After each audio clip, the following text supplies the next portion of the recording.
아멘. 지난번 대한민국 건국 73주년 행사 때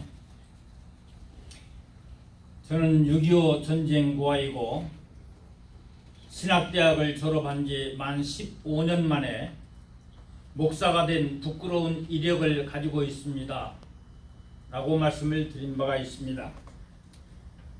가난이 싫어서 공부를 더 하겠다는 명분 아래 그 당시 잘 나가던 무역회사에서 12년간 일을 했습니다.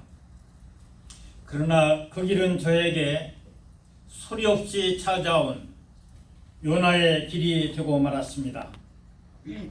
삶과 죽음의 기로에서 회개하고 목회를 하면 살려주실 것 같아서 30년만 더 살려달라고 소원 기도를 하고 한국에서 8년, 캐나다에서 12년, 미국에서 10년 목회를 하고 9년 전에 은퇴를 했습니다. 뒤늦게 부름받은 호도원의 품꾼의 심정으로 열심히 일했더니 하나님께서 제가 서원한 30년보다 10년을 더 살게 해 주셨습니다.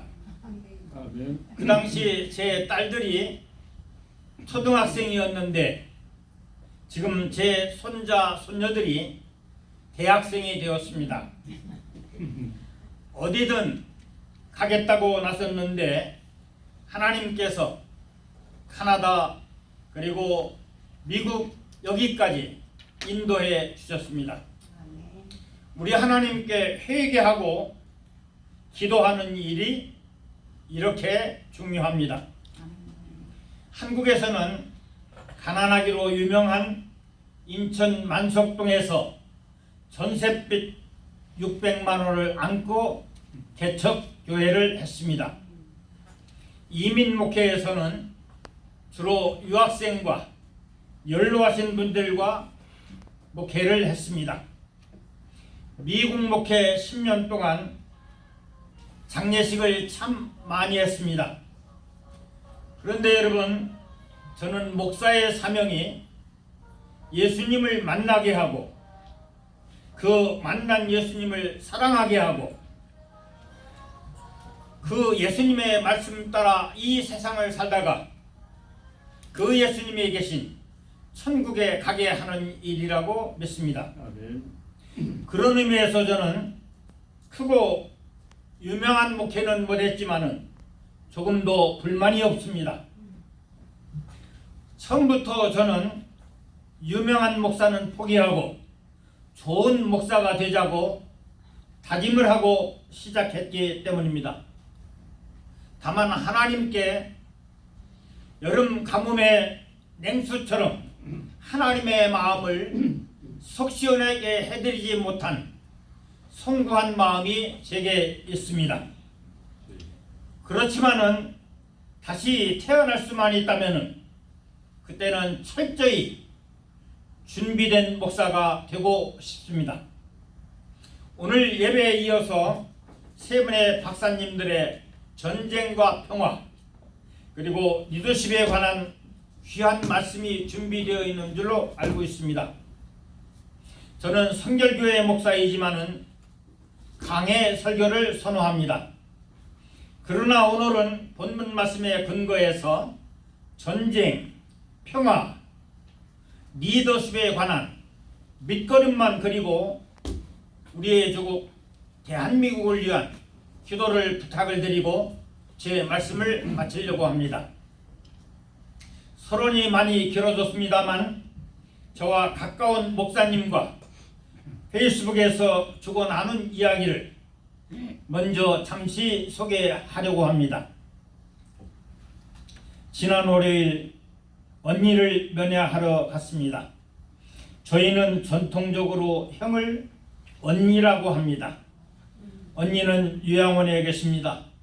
작년 4월에 모셔다 드리고 처음이니 1년 반 만입니다. 무심하죠. 그런데 창을 사이에 둔 상면은 정말 싫었어요. 미루다 보니 이렇게 정없는 동생이 되었네요. 70년 전에 가신 아버지 사진과 가신 지 50년쯤 된 어머니 사진, 그리고 형제들이 함께한 사진을 첨부한 노트를 드렸습니다. 모두 알아보았습니다. 저 어머니 뒤에 벌통이 있었지, 제가 미처 생각지도 못한 것을 말씀하시기도 했습니다. 이런저런 이야기를 했습니다. 그렇게 50분쯤 이야기를 했을 때 가라는 손짓을 하십니다. 열린 문을 가리키며 바깥 공기가 들어오니 문을 닫아야 한다며 가라고 하십니다. 그리고는 보조기를 의지하여 느릿느릿 돌아서 느릿느릿 가십니다. 우리를 뒤에 두고는 사랑하는 자녀는 물론 기다리며 반겨줄이 아무도 없는 방을 향해 느릿느릿 그렇게 가십니다. 뒤에 있는 동생 대에는 벌써 잊으셨나? 아닙니다. 방에 들어서기 전 돌아서서 손을 한 번 흔들었습니다. 그때 보여준 언니의 엷은 웃음이 제 마음을 아프게 점입니다. 다시 찾아뵙기를 겁나게 할 만큼 저는 10살, 언니는 16살 때였습니다. 철수하는 북의 군대에 의해 39의 나이에 아버지가 가셨습니다. 그 후 우리의 가족은 참 서럽게 살았어요. 함께 겪은 아프고 서러운 긴 세월, 그 세월이 저희를 뒤로하고 보조기에 기대어가는 언니의 걸음에 담겨 있지 싶었습니다. 자녀들의 애씀, 그 수고, 그럼에도 혼자일 수밖에 없는, 혼자서 가시는 걸음이 너무 쓸쓸해 보입니다. 사람은 누구나 혼자 가는 것을, 결국은 혼자인 것을. 여러분, 제가 위에 글에 이렇게 댓글을 달았습니다. 임 목사님 많이 뵙고 싶습니다. 많이 울고 울었습니다. 저는 7살, 누이 동생은 4살. 저는 그런대로 큰 편이지만 누이 동생은 작은 편입니다. 세월이 그랬으니까요. 온 가족 건강하시고 평안하시기를 기원합니다. 제 이글에 답글이 왔습니다. 목사님의 아픔을 질퍽였네요. 말리부길을 돌아 맥도날드에서 커피를 나눈 게 엊그제 같은데 벌써 6, 7년 전 저도 뵙고 싶네요. 여러분, 잠시 어떤 생각을 하셨습니까? 저는 이 글이 감동이 되어서 또 울고 울었지만은 이해가 되지 않는 한 부분이 있었습니다. 철수하는 북의 군대에 의해 39의 아버지가 가셨습니다 라고 하는 표현이었습니다. 솔직히 저는 이분이 목사님이시지만 전라도 분이라 그런가 하는 생각도 잠시 했습니다. 심한 말로 저는 죽었다 깨어나도 이런 표현은 할 수가 없습니다. 저는 지금도 간첩을 때려잡았던 오제도 검사는 제 뇌리에 박혀 있습니다. 어떤 의미에서 오제도 검사는 제 가슴에 큰 산으로 남아 있습니다. 그러다 결국 저는 제 신앙의 깊이에 문제가 있지는 않나 하는 쪽으로 생각을 바꾸었습니다. 조금은 다른 측면이 있지만은 자녀들의 애씀, 그 수고, 그럼에도 혼자일 수밖에 없는, 혼자서 가는 걸음이 너무 쓸쓸해 보였습니다. 사람은 누구나 혼자 가는 것을, 결국은 혼자인 것을 이러한 표현들이 저로 하여금 다시 한번 저를 돌아보게 했습니다. 여러분, 시편 기자는 우리의 연수가 70이요 강건하면 80이라도 그 연수의 자랑은 수고와 슬픔뿐이요 신속히 가니 우리가 알아가나이다 라고 했습니다. 인생은 그날이 풀과 같으며 그 영화가 들의 꽃과 같다고 말했습니다. 6.25 이후 우리는 참으로 험악한 세월을 살았습니다. 그러나 지금 뒤돌아보면 모두가 하나님의 은혜요 축복이었습니다.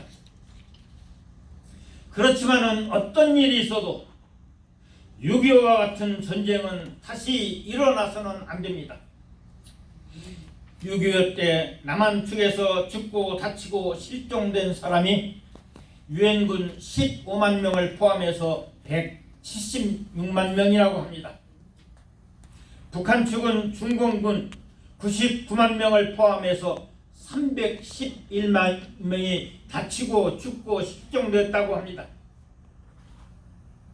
우리가 알다시피 수많은 가정이 깨어지고 수많은 이산 가족이 생겼습니다.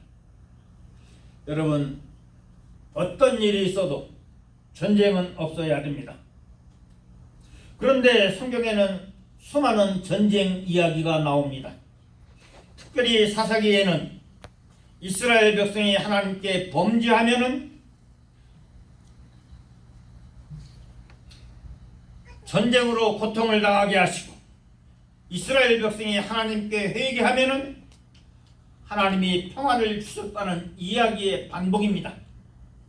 오늘 본문 말씀은 범죄한 이스라엘 백성이 회개할 때에 하나님에 의해서 드보라가 이스라엘의 12사사 가운데 유일한 여사사가 되고 바락과 협력하여 가나안 왕 야빈과 그의 군대 장관 시스라를 물리쳤다라고 하는 전쟁 이야기입니다.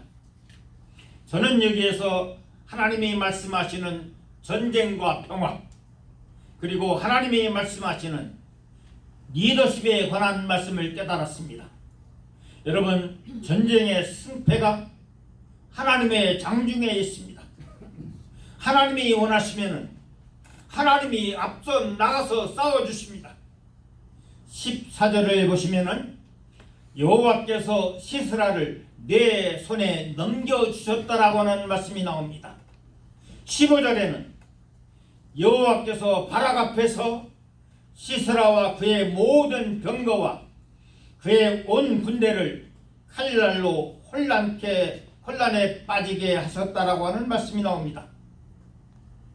그리고 16절에서는 드보라를 통해서 여호와께서 바락에 대해 말씀하신 말씀 성취를 소개해 주시고 있습니다.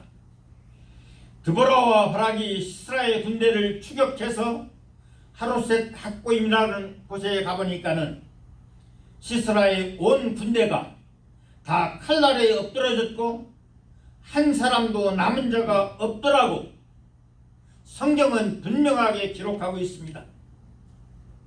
많은 선배 목사님들이 6.25 전쟁은 한국 교회가 신사참배의 문제로 둘로 나뉘어 싸웠기 때문이라고 말씀하십니다.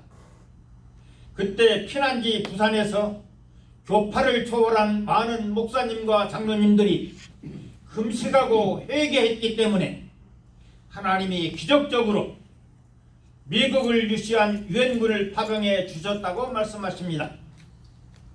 여러분, 우리 대한민국이 어떻게 세워진 나라입니까? 우리 자유 대한민국이 6.25의 폐허에서 어떻게 한강의 기적을 일으켰습니까? 저는 성경 66권을 그대로 다 믿습니다.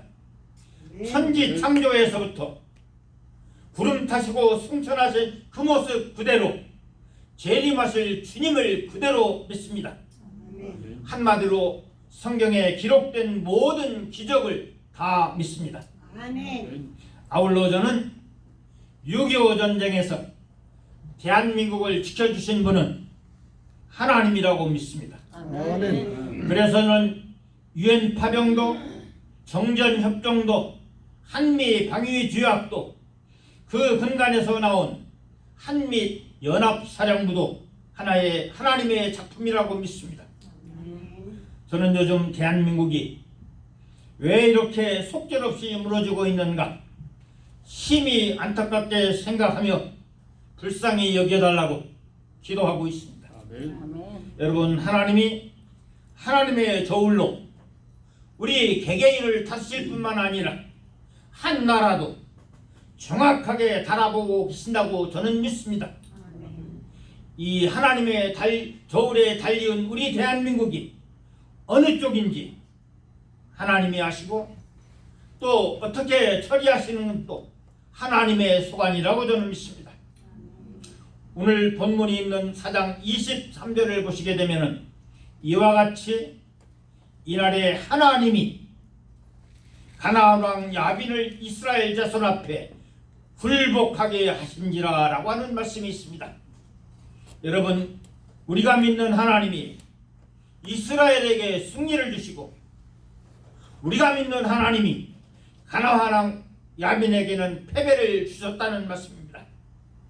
여러분, 하나님의 장중에 전쟁과 평화가 있습니다.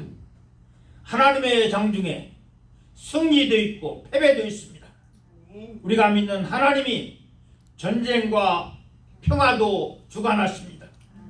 17절 말씀, 하소랑 야빈과 헤벨의 집 사이에 평화 협정이 있었다는 말입니다. 그런데 한순간에 평화 협정은 깨어졌습니다. 하소랑의 군대 장관 시스라가 헤벨의 아내 야엘에 의해서 죽임을 당했습니다. 그것도 한 여인의 손에 들린 장막 말뚝에 죽었습니다. 성경은 장막 말뚝이 시스라의 관자 놀이를 빼들고 땅에 박혔다고 했습니다. 여기 관자 놀이는 눈과 귀 사이에 맥박이 뛰는 것입니다. 이것은 사람의 급소이기 때문에 시스라가 기절해 죽은 것입니다. 여러분, 시스라가 누구입니까? 철병거 900대를 거느린 야빈의 군대 장관입니다. 이스라엘 자손을 20년 동안 심히 학대했던 야빈의 군대 장관입니다. 여러분, 장성택이 누구이고 장성택이 누구에 의해서 어떻게 죽임을 당했습니까? 노벨 평화상까지 챙겨먹은 햇볕 정책은 진정 어디까지 햇빛을 비추고 있습니까? 만일 북한이 핵폭탄을 만들면은 자기가 책임을 지겠다던 그분은 지금 지하에서 무슨 책임을 지고 있습니까? 그리고 우리나라 대통령이라고 하는 분이 평화협정을 임기 내내 줄기차게 주장하는데 우리가 우리 돈으로 북한 땅에 지은 남북공동연락사무소가 김여정 말 한마디에 한순간에 폭탄에 무너지고 말았습니다. 그런데 유엔에까지 가서 정전협정을 이야기하고 있습니다. 여러분, 누가 뭐래도 전쟁과 평화는 하나님의 소관입니다. 그리고 하나님은 일하실 때 분명히 사람을 통해서 일하십니다. 그리고 분명한 것은 악한 일에 쓰임받으신 사람은 반드시 꺾어버리십니다. 그러나 하나님의 귀한 일에 쓰임받는 사람들은 하나님이 반드시 귀하고 아름다운 것으로 갚아주십니다. 아멘. 오늘 본문에서는 특별히 드보라와 바락과 야엘이 하나님께 귀하게 쓰임을 받았습니다. 그런데 쓰임받는 상태, 즉 그릇이 다르다는 것입니다. 드보라는 한 남자의 아내였지만은 선지자로, 사사로, 재판관으로 쓰임을 받았습니다. 그리고 이스라엘의 어미라고 칭송을 받았습니다. 드보라는 하나님의 말씀으로 바락을 설득하고 용기를 주었을 뿐만 아니라 여자였지만은 담력을 가지고 함께 전지에 나갔습니다. 자기가 한 말에 책임을 지고 함께 전투에 나갔습니다. 누구처럼 약속을 헌시짝처럼 저버리지 않습니다. 여러분, 훌륭한 지도자는 혼자서 일하지 않습니다. 내 편 가르지도 않고 서로 싸우게도 하지 않습니다. 말만 더불어 일한다고 하지 않고 진정 더불어 일할 줄 아는 것이 참다운 지도자입니다. 지도자는 용기와 담력이 있어야 합니다. 바락은 군대 장관이었지만은 용기와 담력이 없어서 적장 시스라를 죽이는 영광을 야벨에게 빼앗겼습니다. 그러나 야헬은 여인이었지만은 시스라를 죽여 전쟁을 끝낸 영웅이 되었습니다. 여성을 무시하는 나라, 무지한 나라이고 하나님의 축복을 받을 수 없습니다.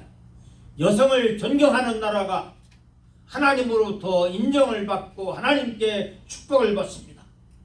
여러분, 이 시대는 가정과 교회와 국가를 세울 영적인 지도자가 절실히 요청됩니다.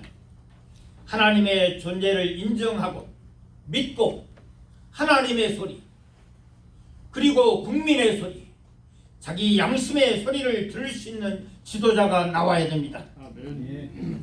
여러분, 진정 대한민국을 위해서 기도하셔야 됩니다. 우리가 생각하고 있는 것보다 훨씬 심각합니다. 자유민주주의가 무너지면은 종교의 자유는 없습니다. 자유민주주의가 무너지면은 잘 살고 못 살고의 문제가 아니라 우리 예수 믿는 사람들이 제일 먼저 죽임을 당합니다. 자유민주주의는 선거가 그 기본이고 생명이라고 저는 믿습니다. 우리가 부정선거를 막지 못하면은 이번에 정권 교체는 어렵습니다. 나라를 위해서 가슴으로 눈물로 기도해 주시기를 부탁드립니다. 기도하시겠습니다. 역사의 주관자가 되시는 하나님, 내 나라 내 조국 대한민국을 불쌍히 여겨 주시옵소서. 우리나라 자유민주주의를 지켜주시옵소서. 특별히 하나님과 국민을 두렵고 떨리는 마음으로 섬길 수 있는 바른 지도자를 보내어 주시옵소서. 예수 그리스도의 이름으로 간절히 기도드리옵나이다. 아멘.